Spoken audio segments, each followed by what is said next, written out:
అందరికీ నమస్తే. ఆంధ్రప్రభ భక్తి ఛానల్కి స్వాగతం. గురువు మిథున రాశిలోకి ప్రవేశించడం వల్ల 12 రాశుల వారిపైన ఎలాంటి ప్రభావం ఉండబోతుంది, దీని గురించి క్షుణ్ణంగా వివరించడానికి మనతో ప్రముఖ జ్యోతిష విశారద డాక్టర్ కె వేణుగోపాల్ గారు మనతో పాటు ఉన్నారు. నమస్తే గురుగారు. నమస్తే అమ్మా. బృహస్పతి మిథున రాశిలోకి ప్రవేశం ఎప్పుడుంది? 2025 మే 14వ తారీఖు బుధవారం రాత్రి గురువు, దేవగురువు బృహస్పతి మిథున రాశిలోనికి ప్రవేశిస్తున్నాడు. ఈ గురువు సహజంగా ఒక్కొక్క రాశిలో సంవత్సర కాలం ప్రయాణం చేస్తాడు. మనకు 12 రాశుల్ని కనుక పరిశీలిస్తే సూర్య భగవానుడు, కుజుడు, బుధుడు, శుక్రుడు వీళ్ళంతా కూడా 30 రోజులు ఒక్కొక్క రాశిలో. ఒక్క కుజుడు మాత్రమే 40-41 రోజులు ఉంటుంది. గురువు మాత్రం ఒక్కొక్క రాశిలో సంవత్సర కాలం ప్రయాణం చేస్తాడు. రాహుకేతువులు 1.5 సంవత్సరం ప్రయాణం చేస్తారు. శని భగవానుడు 2.5 సంవత్సరం ప్రయాణం చేస్తాడు. ఇక చంద్రుడు 1.35 రోజు 2 రోజులు ఒక్కొక్క రాశిలో ప్రయాణం చేస్తాడు. కనుక గురువు వృషభ రాశిలో ఉన్నాడు. మే 14వ తారీఖు రాత్రి మిథున రాశిలోనికి ప్రవేశిస్తాడు. ఆయన సంవత్సర కాలం పాటు మిథున రాశిలోనే తన ప్రయాణాన్ని కొనసాగిస్తాడు. మిథున రాశిలోకి గురు సంక్రమణం వల్ల 12 రాశుల మీద ప్రభావం ఉంటుంది. గురువు మనకున్నటువంటి 9 రాశుల్లోనూ ఒక విశిష్టమైనటువంటి ప్రాధాన్యత కలిగినటువంటి గ్రహంగా మనం చెప్పుకోవడం జరుగుతుంది. అసలు గురుబలం అంటూ ఉంటారు కదా గురువుగారు, అసలు గురుబలం అంటే ఏంటి? గురువు దేవగురువు గనుక విద్యకు కారకుడు, శుభకార్యాలకు కారకుడు, జీవకారకుడు, వివాహాది కార్యాలకు కారకుడు, విద్యా సంబంధమైనటువంటి విషయాలకు గురువు ఎక్కువ ప్రాధాన్యతనిస్తాడు. మంచివాడు, సత్ప్రవర్తన కలిగిన వాడు, సత్సాంగత్యం కలిగిన వాడు, విద్యారంగాల్లో పాండిత్యం కలిగినటువంటి వాడు గురువు గనక మనం చేసే ప్రతి పనికి గురుబలం ఉండాలి అని కోరుకుంటాం. అంటే గురువు యొక్క ఆశీస్సులు ఉండాలి అని కోరుకుంటాం. మన జాతకంలో ఈ గురువు గన అనుకూలంగా ఉంటే మనం అనుకున్న పనులు చాలా వరకు పూర్తవుతాయి. ఉదాహరణకి ఒక గృహం మనం నిర్మాణం చేసుకోవాలి, ఇల్లు కట్టుకోవాలి అనుకున్నప్పుడు గురుబలం ఉంటే మనకు ఆటంకాలు లేకుండా అది సజావుగా ముందుకు సాగుతుంది. అలాగే మన ఇంట్లో ఏదైనా ఒక శుభకార్యం చేయాలి మన పిల్లలకి అనుకున్నప్పుడు ఎవరికైతే మనం వివాహం చేయాలనుకుంటున్నామో అబ్బాయికో అమ్మాయికో వారికి గురుబలం ఉందా, ఉంటే ఆ కార్యక్రమం నిర్విఘ్నంగా ముందుకు సాగుతుంది. ఎటువంటి ఆటంకాలు లేకుండా, ఇబ్బందులు లేకుండా, ఆగిపోకుండా సజావుగా ముందుకు సాగుతుంది అనే ఉద్దేశంతో. అలాగే మనం పిల్లలకు చదువులు వాళ్ళని ఫస్ట్ మనం పాఠశాలలో చేర్పించేటప్పుడు ఆ రోజు కూడా అక్షరాభ్యాసం చేసి గురుబలం ఉందా అని చూసుకొని అటువంటి సమయంలోనే వాళ్ళని మనం విద్యాభ్యాసనకు పంపిస్తాం, అక్షరాభ్యాస కార్యక్రమం పూర్తి చేస్తాం. అలాగే చదువుకుంటూ పెద్ద పెద్ద పరీక్షలు రాసే సందర్భాల్లో పబ్లిక్ ఎగ్జామ్స్లో గవర్నమెంట్ ఎగ్జామ్స్ రాసేటప్పుడు గురుబలం ఉందా, ఈసారి మా వాడు 10th క్లాస్ రాస్తున్నాడు, లేకపోతే ఇంటర్మీడియట్ రాస్తున్నాడు, లేకపోతే ఎంసెట్ రాస్తున్నాడు, ఇంకొక ఇంజనీరింగ్ ఎగ్జామ్ రాస్తున్నాడు, ఐఏఎస్ ప్రిపేర్ అవుతున్నాడు, ఇంటర్వ్యూస్కి వెళ్తున్నాడు, ఉద్యోగానికి సంబంధించిన పరీక్షలు గ్రూప్ 1 లాంటివి రాస్తున్నాడు, ఇలాంటివి రాసేటప్పుడల్లా గురుబలం ఉందా, గురుబలం ఉంటే వాడు సజావుగా ముందుకు వెళ్తాడు, వాడు అనుకున్నటువంటి పరీక్షల్లో మంచి ఫలితాలు వస్తాయి అన్న ఉద్దేశంతో గురువుకి ఎక్కువ ప్రాధాన్యత ఇవ్వడం జరిగింది. నిజానికి కూడా గురువుకి ఎక్కువ ప్రాధాన్యత ఉంది. గురువు ఒక్కొక్క రాశిలోకి మారినప్పుడు ఒక్కో నదికి పుష్కరాలు వస్తాయని చెప్తారు కదా, ఈసారి ఏ నదికి వచ్చాయండి పుష్కరాలు?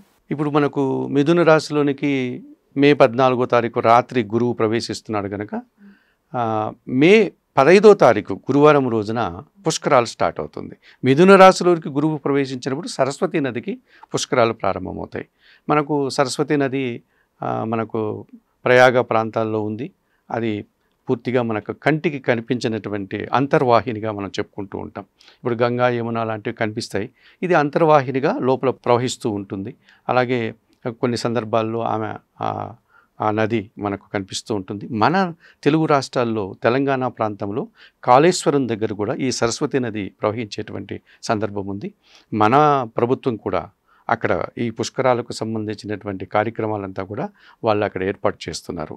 సో మే 15 నుంచి 26వ తారీఖు వరకు 12 రోజులు ఈ సరస్వతీ నదిలో స్నానం చేసుకోవచ్చు. ఎందుకంటే గురువు ఒక్కొక్క రాశిలోనికి ప్రవేశించినప్పుడు ఒక్కో నదికి పుష్కరం వస్తుంది. అంటే ఆ పుష్కరుడు అనేటువంటి గురువు అనేటువంటి ఆ విద్యా సంబంధమైనటువంటి ఆ గంధర్వుడు ఆ నదిలోనికి ప్రవేశిస్తాడు. ఆ సమయంలో ఆ నదికి పవిత్రత చేకూరుతుంది. కనుక ఆ పుష్కరం వచ్చినటువంటి నదిలో స్నానం ఆచరిస్తామంటే మనలో అనేకమైనటువంటి అవలక్షణాలు ఉంటే అవన్నీ తొలగిపోతాయి, పాప ప్రక్షాళన జరుగుతుంది, అనారోగ్య లక్షణాల నుంచి బయటపడి ఆరోగ్యవంతులు అవుతారు. ఆ విధంగా పుష్కర సమయంలో నదిలో స్నానం ఆచరిస్తే విపరీతమైనటువంటి పుణ్యఫలాలను మనం పొందిన వారం అవుతాం. ఆ చేత ఆ 12 రోజుల కాలంలోనూ స్నానం చేసుకోవచ్చు. దాంతోపాటు ఈ పుష్కర సమయంలో ఏ నదికైతే పుష్కరం వస్తుందో అక్కడ పితృతర్పణాలు ఇచ్చేటువంటి ఆనవాయితీ కూడా మనకు ఉంది. సో మనకు ఎవరైతే తాత ముత్తాతలు పెద్దవాళ్ళు మన తల్లిదండ్రులు మరణించి ఉంటారో వారు భౌతికంగా లేరు కనుక వారి జ్ఞాపకార్థం వారికి ఆత్మలకు మనం పితృతర్పణాలు ఇచ్చి అన్నదానాలు చేస్తామంటే వారు సంతృప్తులై పితృలోకాల్లో ఉన్నటువంటి మన పెద్దలు మన పితృదేవతలు మనల్ని ఆశీర్వదిస్తారు. ఆ రకంగా కూడా మనకు మంచి జరిగేటువంటి సందర్భం ఉంటుంది. కనుక ఈ పుష్కరం వచ్చినప్పుడు ఏ నదికి వస్తుందో ఆ నదిలో స్నానం ఆచరించడం, పితృతర్పణాలు ఇవ్వడం అనేటువంటిది చాలా మంచి సాంప్రదాయంగా చెప్పుకోవచ్చు. అది ఒక అవకాశంగా చెప్పుకోవచ్చు. అది మే నెల 15 నుంచి 26 వరకు 12 రోజులు సరస్వతీ నదికి ఈ మిథున రాశిలోనికి గురువు రావడం వల్ల ఈ అవకాశం వస్తుంది. మిథున రాశిలోకి గురు సంచారం వల్ల 12 రాశులపైన ఎలాంటి ప్రభావం ఉండబోతుంది గురువు గారు? ముందుగా మేషరాశి గురించి చెప్పండి. తప్పకుండా 12 రాశుల మీద గురు ప్రభావం ఉంటుందమ్మా. గురువు ప్రాధాన్యత ఏంటో మనం ఇదివరకే చెప్పుకున్నాం. ఏ రాశిలోకి గురువు ప్రవేశిస్తే అది ఎన్నవ రాశి ఆ భావాన్ని అనుసరించి ఆ గురువు యొక్క ప్రాధాన్యత కనిపిస్తుంది. సహజంగా మనం రాశి చక్రంలో మొట్టమొదట మేషరాశి గురించి మాట్లాడుకుంటాం. మీరు మేషరాశి గురించి అడిగారు. సో ఈ మేషరాశి వారికి గురువు ఇప్పుడు మిథున రాశిలో ఉంటాడు కనుక అది వారికి 3వ రాశి అవుతుంది. అంటే 3వ భావంలో గురువు సంచారం కొనసాగుతుంది. అయితే మేషరాశి వారికి ఈ గురువు భాగ్య వ్యయాధిపతి. ధనుస్సు రాశికి ఈయన అధిపతి, మీనరాశికి ఈయన అధిపతి కనుక ఈ ధనుస్సు రాశి భాగ్యమైంది, మీనరాశి వ్యయమైంది. భాగ్య వ్యయాధిపతి అయినటువంటి గురువు 3వ భావంలో అనగా మిథున రాశిలో సంచరిస్తున్నాడు ఇప్పుడు మే 15 నుంచి. ఈ కారణం చేత వీరికి కొద్దిగా మిశ్రమ ఫలితాలు రావడానికి అవకాశం ఉంది. అనగా గురువు సహకారం కొన్ని సందర్భాల్లో ఉంటుంది, కొన్ని సందర్భాల్లో ఉండదు. అలాగే కొంతమంది పెద్దలు సహకరించే సందర్భాల్లో సహకరించకపోతారు, సహకార లోపం కనిపిస్తుంది. వీరికంటే వయసులో చిన్నవారి యొక్క సహకారం పెద్దగా ఉండదు. వారి నుంచి కూడా ఒక రకమైనటువంటి వ్యతిరేక ఫలితాలు రావడానికి అవకాశం ఉంటుంది. అలాగే భాగ్యాధిపతి కనుక తండ్రికి సంబంధించి ఏదైనా అనారోగ్యం కానీ తండ్రి ఆరోగ్యం మీద కొంత ఏమైనా ప్రతికూల ప్రభావం చూపడానికి అవకాశం కనిపిస్తుంది. లేదు తండ్రికి సంబంధించిన విషయాలు ఏదైనా ఆస్తిపాస్తులు ఇతరత్ర ఏమన్నా ఉంటే వాటికి కొంచెం మిశ్రమ ఫలితాలు రావడానికి అవకాశం ఉంటుంది.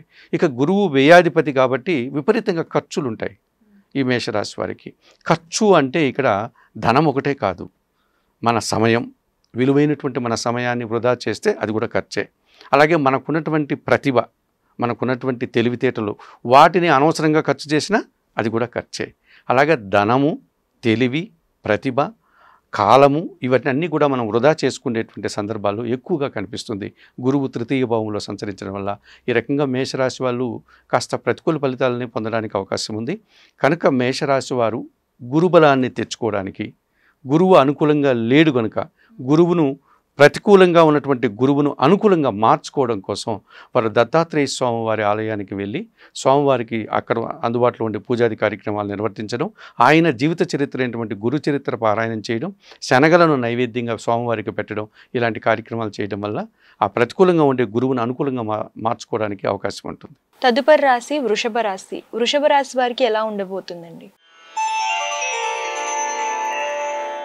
ఈ వృషభ రాశి వారికి 100% సుఫలితాలు రావడానికి అవకాశం ఉంటుంది. ఎందుకంటే సహజంగానే వృషభ రాశి వారికి ఏమవుతుందంటే 2వ భావంలో గురువు సంచరిస్తున్నాడు.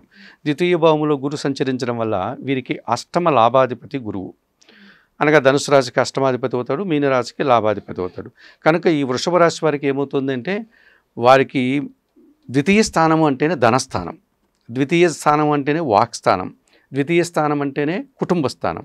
ఈ కుటుంబంలో గురువు ఉన్నాడు. గురువు మంచివాడు కదా, సో కుటుంబంలో శుభకార్యాలు, కుటుంబంలో ప్రశాంతత ఉంటుంది.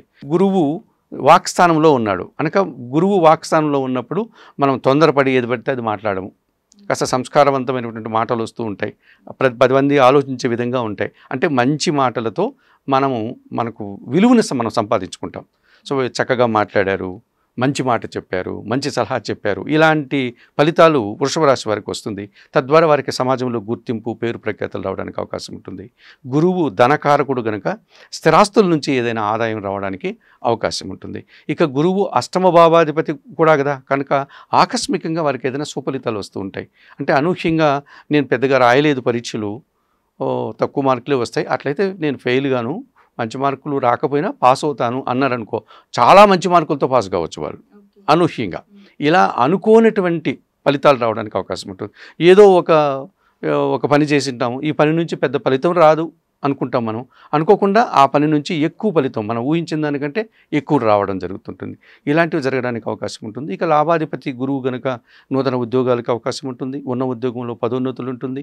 పరీక్షల్లో అది విద్యా సంబంధ పరీక్షలు కానీ ఉద్యోగ సంబంధ పరీక్షల్లో కానీ సుఫలితాలు రావడానికి అవకాశం ఉంటుంది.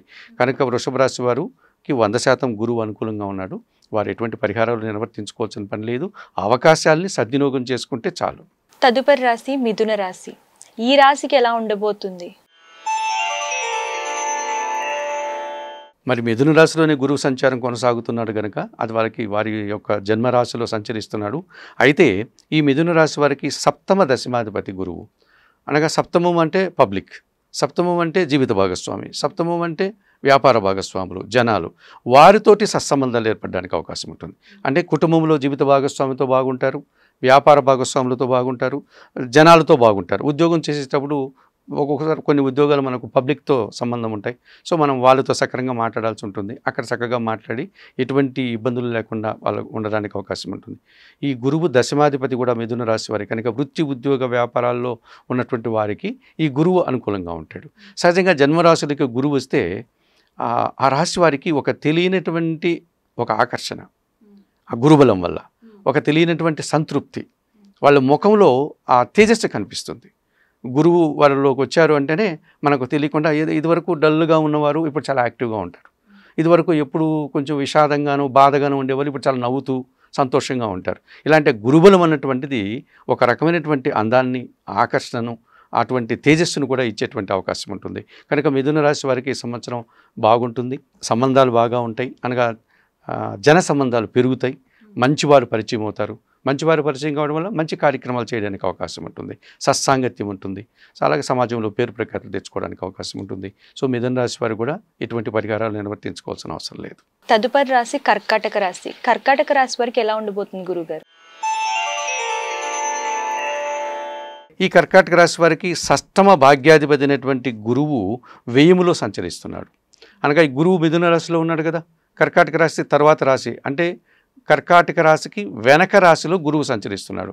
గురువు వ్యయంలో ఉంటే అంత మంచిది కాదు. పైగా గురువు ఎవరైనా షష్టమ భాగ్యాధిపతి.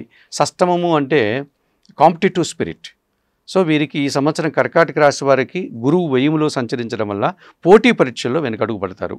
అనగా విద్యా పరీక్షల్లో కానీ, చదువుకునేటువంటి పరీక్షల్లో కానీ, ఉద్యోగానికి రాసేటువంటి పరీక్షల్లో కానీ, లేదు ఒకచోట పనిచేస్తూ ఉంటారు, 2-3 కలిసి ఒక ప్రాజెక్ట్ చేయాలి, వీళ్ళు ఎవరు బాగా చేస్తారు, కాంపిటేటివ్ స్పిరిట్, అక్కడ వీరు వెనకడుగు వేస్తారు. వీరు పక్కనుండేవారు ముందుకు వెళ్ళి బాగా పనిచేస్తారు, వీరు సరిగా చేయలేరు. ఆ రకంగా వారికైతే ఎవరైతే పై అధికారులు ఉంటారో మీరు సక్రంగా పనిచేయట్లేదండి, ఇదిగో ఇతను బాగా చేశాడు, అతను బాగా చేశాడు, మీరు అలా చేయట్లేదు, ఇలాంటి సమస్యలు. అనగా పోటీలో వీరు వెనకడుగు పడతారు, మాటలు పడతారు, అనుకున్నంతగా వీరు అక్కడ విజయాన్ని సాధించలేకపోతారు. ఆ రకంగానే కాకుండా వీరికి భాగ్యాధిపతి గురువు గనుక తండ్రికి ఏదైనా అనారోగ్య సూచనలు రావడానికి అవకాశం ఉంటుంది. పూర్వపుణ్యం ఏదైనా ఉంటే అది అయిపోతుంది, ఖాళీ అయిపోతుంది. పూర్వపుణ్యం అనగా బ్యాంక్ బ్యాలెన్స్ అయిపోతే మనం దాన్ని వాడుకోలేం కదా, నా అకౌంట్లో ఏమీ లేదు డబ్బులు అంటుంటాం కదా, అలాగే వీరికి ఆ పుణ్యం అనేటువంటి ఆ ఫలం అకౌంట్లో ఖాళీ అయిపోతుంది. ఈ కారణం చేత కొన్ని ఇబ్బందులు పడాల్సిన పరిస్థితి కర్కాటక రాశి వారికి ఉంటుంది. ఖర్చులుంటాయి, అనుకున్నంత పనులు జరగవు, జనాలతో సత్సంబంధాలు ఉండదు, ఒక రకమైనటువంటి ఆర్థిక సమస్యలు, ఒక రకమైనటువంటి అనారోగ్య సమస్యలు, శ్రమ అధికం కావడం, ఇలాంటి ఇబ్బందులు ఉంటుంది. తప్పనిసరిగా ఈ కర్కాటక రాశి వారు దక్షిణామూర్తి శ్లోకాలు చదువుకోవడం, ఆయన దర్శనం చేసుకోవడం, ఆయనకి సంబంధించినటువంటి అనేకమైనటువంటి స్తోత్రాలు ఉన్నాయి, అవి చదువుకోవడం, ఆ శనగలను ఒక మాలగా తయారు చేసి స్వామివారికి అలంకరించడం, అలాగే ఆయనకు సంబంధించిన స్తోత్రాలు చదువుకుంటూ నిరంతరం ఆయన ధ్యానం చేసుకుంటూ ఉంటే కొంతవరకు వీరు ముందుకు వెళ్ళడానికి గురుబలం తెచ్చుకోవడానికి అవకాశం ఉంటుంది. అవకాశం ఉన్నవారు ఒక కనక పుష్యరాగాన్ని కూడా కుడి చేతి చూపుడు వేలికి ధారణ చేయవచ్చు. ఆడవారైతే మెడలో చిన్న లాకెట్ లాగా కనక పుష్యరాన్ని వేసుకోవడం వల్ల కూడా గురుబలం రావడానికి అవకాశం ఉంటుంది. అలాగే శనగలు గురువారం రోజు కానీ పౌర్ణమి రోజు కానీ పేదవారికి దానం చేయడం వల్ల కూడా మంచి ఫలితాలు రావడానికి అవకాశం ఉంటుంది. తదుపరి రాశి సింహరాశి. సింహరాశి వారికి ఎలా ఉండబోతుంది గురువు? ఈ సింహరాశి వారికి పంచమ అష్టమాధిపతి గురువు అయ్యాడు. ఈయన వీరికి లాభభావంలో సంచరిస్తున్నాడు, అంటే 11వ భావంలో సంచరిస్తున్నారు. కర్కాటక రాశికేమో 12వ భావం అయింది, సింహరాశికేమో లాభభావం అయింది. ఆ కారణం చేత గురుబలం వీరికి పెరిగింది. సింహరాశి వారికి మొన్నటి వరకు దశమంలో ఉన్నాడు గురువు, ఇప్పుడు లాభంలోకి రావడం వల్ల పంచమాధిపతి కనుక మన ఆలోచనలు ఏదైతే అనుకుంటామో అవి కార్యరూపం దాల్చడానికి అవకాశం ఉంటుంది. అనగా మనం అనుకున్న పనులన్నీ పూర్తి చేసుకోగలుగుతాం. ఒక్కోసారి సంతానం, మన పిల్లలు ఎవరైతే ఉంటారో వారు అభివృద్ధి పథంలో ముందుకు వెళ్ళడానికి అవకాశం ఉంటుంది. మనకి ఇష్టమైన పనులు కొన్ని ఉంటాయి, ఆ కార్యక్రమాలు నిర్వర్తించుకోవచ్చు. అలాగే ఆత్మీయులతో సత్సంబంధాలు ఏర్పడడానికి అవకాశం ఉంటుంది. మనకి ఇష్టమైన వారితో వారి కలయిక కానీ, వారి గురించి మాట్లాడడం కానీ, వారికి మనకి ఏదైనా మనస్పర్ధలు ఉంటే అవి తొలగిపోవడం కానీ ఇలాంటివి జరగడానికి అవకాశం ఉంటుంది. అలాగే అష్టమాధిపతి గురువయ్యాడు కనుక ఆకస్మికమైనటువంటి ఆదాయం కానీ, ఆకస్మికమైనటువంటి అవకాశం కానీ రావడానికి అవకాశం ఉంటుంది. లాభములో గురువు ఉండడం చేత మంచి ఫలితాలు వస్తాయి, నూతన అవకాశాలు వస్తాయి. విద్యారంగంలో బాగా రాణించడానికి అవకాశం ఉంటుంది, ఉద్యోగాల్లో రాణించడానికి అవకాశం ఉంటుంది, రాజకీయాల్లో రాణించడానికి అవకాశం ఉంటుంది, వ్యాపారంలో కూడా రాణించడానికి అవకాశం ఉంటుంది. వీరు చేసే వృత్తి ఉద్యోగాల్లో వీరికంటూ ఒక కొత్త పేరు ప్రఖ్యాతులు తెచ్చుకోవడానికి అవకాశం ఉంటుంది. ఈ రకంగా సింహరాశి వారికి గురువు 100% శుభఫలితాలను అందిస్తున్నాడు. పరిహారాలు ఏం అవసరం లేదు. కన్యా రాశి వారికి ఎలా ఉండబోతుంది గురువు గారు? ఈ కన్యారాశి వారికి చతుర్థ సప్తమాధిపతి అయినటువంటి గురువు దశమ భావంలో సంచరిస్తున్నాడు, 10వ భావంలో సంచరిస్తున్నాడు. 10వ భావంలో గురు సంచారం అన్నటువంటిది మిశ్రమ ఫలితాలు ఇచ్చేటువంటి అవకాశం ఉంటుందమ్మా. ఎందుకంటే ఈ గురువు దశమ భావంలో పనిచేసేటప్పుడు అది వృత్తి స్థానం, అంటే మనం చేసేటువంటి పనికి సంబంధించినటువంటిది. అక్కడ గురువు ఉంటే విపరీతమైనటువంటి పని ఉంటుంది. గురువు విస్తారకుడు. గురువు మనం చేసే పని కొద్దీ పెరిగిపోతూ వస్తుంది. అది ఒక మంచి పని చేసామనుకోండి, ఆ మంచిని పెంచుకుంటూ పోతాడు. అలాగే ఒక కష్టంతో కూడిన పని చేయాలంటే ఆ కష్టం పెరిగిపోతూ పోతుంది. ఈ రకంగా దశమస్థానంలో గురువు ఉండడం వల్ల పని పెరిగిపోతుంది, శ్రమ పెరిగిపోతుంది, ఒత్తిడి అధికమవుతుంది. అయితే ఇంత కష్టపడి పని చేస్తున్నాం కదా, మరి ఎందుకు పని చేస్తున్నాం మనం? ఆ కష్టానికి తగిన ఫలితాన్ని ఆశిస్తాం. ఆ ఫలితం తప్పకుండా వస్తుంది. అది మనం ఆశించినంత రాకపోయినా ఆ కష్టానికి తగిన ఫలితం వచ్చేటువంటి అవకాశం కనిపిస్తుంది. ఆ రకంగా మిశ్రమ ఫలితాలు రావడానికి అవకాశం ఉంది. కుటుంబంలో కొన్ని శుభకార్యాలు నిర్వర్తిస్తారు కన్యారాశి వారు ఈ గురువు దశమ భావంలో సంచరించడం వల్ల. దానికి విపరీతమైన ఖర్చులు పెడతారు. ఆ ఖర్చులు పెట్టడం వల్ల కార్యక్రమం పూర్తిగా సమాప్తమవుతుంది, విజయవంతమవుతుంది. ఖర్చుల వల్ల ఆర్థిక సమస్యలు వెంటబడేటువంటి సూచన కనిపిస్తుంది.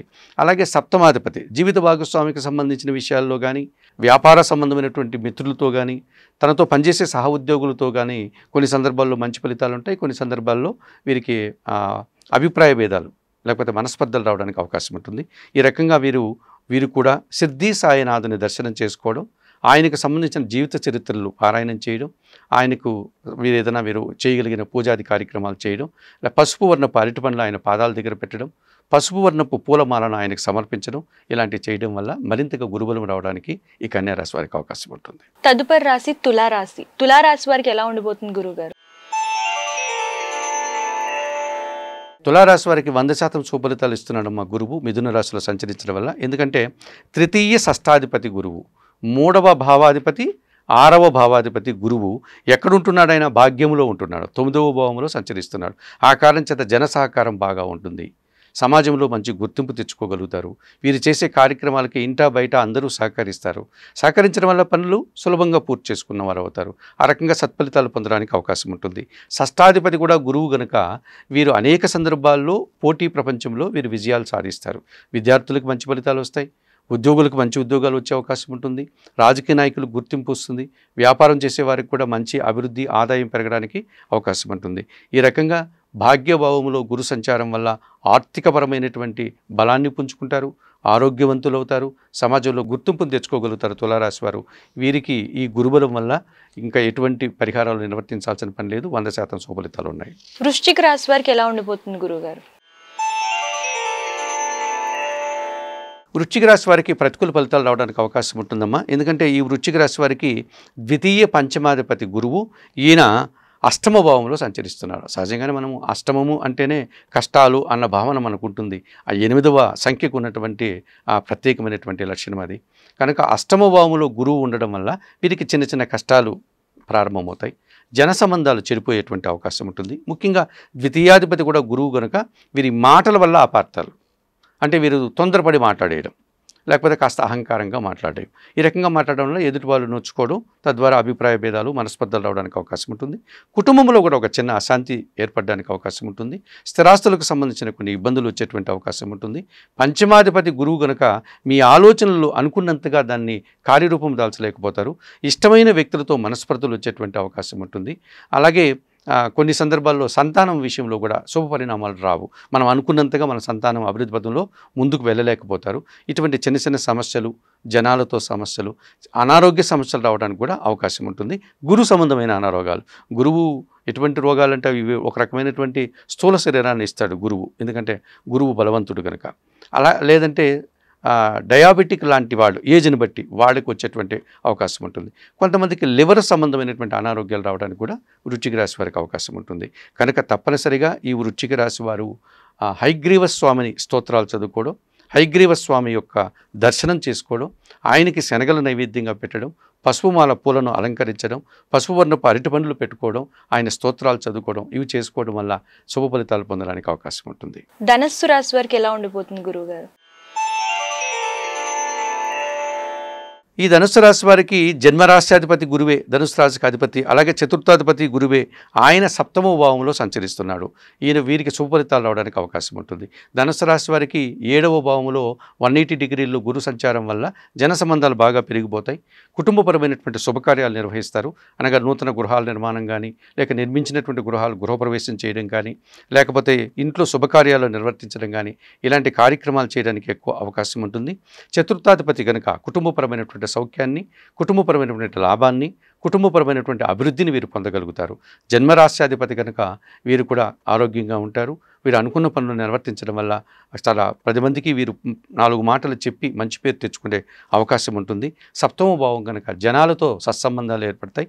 సమాజంలో గుర్తింపు రావడానికి అవకాశం ఉంటుంది. ఈ రకంగా గురువు వీరికి పూర్తిగా 100% అనుకూలంగా ఉన్నాడు. వీరికి ఎటువంటి పరిహారాలు అవసరం లేదు. తదుపరి రాశి మకర రాశి. మకర రాశికి ఎలా ఉండబోతుంది గురువు గారు?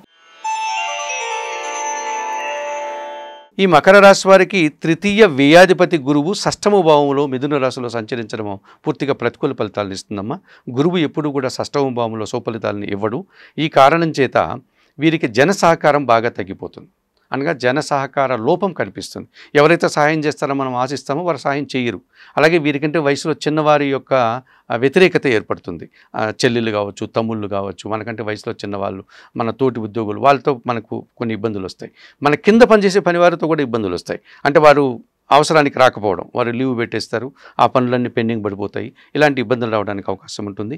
షష్టాధిపతి కూడా గురువు కనుక, ఆయనకే వ్యయాధిపతి గురువు కనుక 6వ సంచరిస్తున్నాడు కనుక ఒక పరీక్ష రాయాలంటే విపరీతంగా కష్టపడతారు వారు.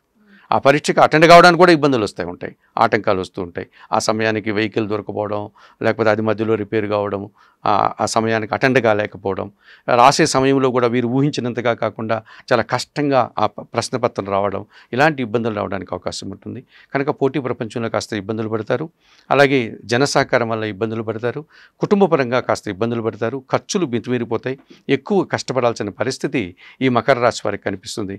కనుక తప్పనిసరిగా మకర రాశి వారు దత్తాత్రేయ స్వామి వారిని దర్శించడం, ఆయనకు పూజాది కార్యక్రమాలు నిర్వర్తించడం, ఆయన జీవిత చరిత్ర, గురు చరిత్ర చదువుకోవడం, శనగల నైవేద్యంగా పెట్టడం, ఇలాంటి కార్యక్రమాలు చేయడం వల్ల మంచి ఫలితాలు రావడానికి అవకాశం ఉంటుంది. కుంభరాశి వారికి ఎలా ఉండబోతుంది గురువు గారు?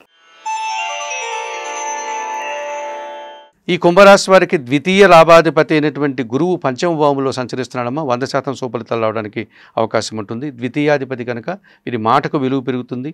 కుటుంబంలో మంచి పనులు చేసుకోగలుగుతారు. అలాగే ఆర్థికపరమైనటువంటి బలాన్ని పుంజుకోగలుగుతారు. వీరి ఆలోచనలు కార్యరూపం దాలుస్తాయి. సంతానం అభివృద్ధిలో ముందుకు వెళ్ళడానికి అవకాశం ఉంటుంది. ఆత్మీయులతో మంచి సంబంధాలు ఏర్పడతాయి. ఈ రకంగా వృత్తి ఉద్యోగ వ్యాపారాల్లో అభివృద్ధిని, ఆదాయాన్ని వీరు పొందడానికి అవకాశం ఉంటుంది. వీరికి 100% సుఫలితాలు వస్తున్నాయి. ఎటువంటి పరిహారాలు అవసరం లేదు. ఇంకా ఆఖరి రాశి మీనరాశి. మీనరాశి వారికి ఎలా ఉండిపోతుంది గురువు?